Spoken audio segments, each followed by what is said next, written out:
మే flower అని ఒక Chinese restaurant బే ఏరియాలోని డబ్లిన్‌లో ఉంది. చైనీస్ ఫుడ్ తిని చాలా రోజులైందని డంప్లింగ్స్ తిందామని వెళ్ళా.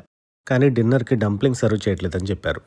మనం వెళ్ళంగానే ఈ pickles, peanuts and green tea serve చేస్తారు. ఈ గ్రీన్ టీ తాగుతూ ఫుడ్ ఏం ఆర్డర్ చేద్దామని ఆలోచిస్తూ ఒక స్మాల్ ఫుల్ లాబ్స్టర్ ఒకటి and asparagus mushroom sauteed with chicken order చేశా. Generally Chinese food with red chilli sauce కాంబినేషన్‌తో టేస్ట్ అయితే ఎక్స్ట్రార్డినరీగా ఉంటుంది. నాకేమో ఇప్పటి వరకు ఈ చాప్ స్టిక్స్‌తో తినడం రాదు. బట్ సమ్‌హౌ కష్టపడి సగం ఫుడ్ అయితే చాప్ స్టిక్స్‌తో తిన్నా.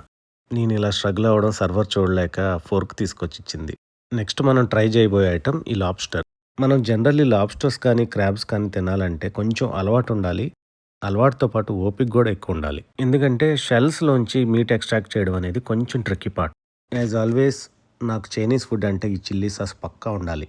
లేదంటే కొన్ని టేస్ట్‌లు మిస్ అయిపోతామండి బాబు. ఫైనల్లీ యుద్ధం అయితే స్టార్ట్ అయింది. ఇలాంటి ఫుడ్డు ఫోర్క్‌తో తినడం కంటే చేత్తో తింటే ఇంకా బాగా ఎంజాయ్ చేస్తాం. నేనైతే కొంచెం ఓపికగా పీస్ బై పీస్ ఇలా మీట్ అయితే ఎక్స్ట్రాక్ట్ చేసుకొని తిన్నా. లాబ్స్టర్‌లో అన్ని పార్ట్స్‌లో మీట్ ఇంత ఈజీగా వచ్చేదు.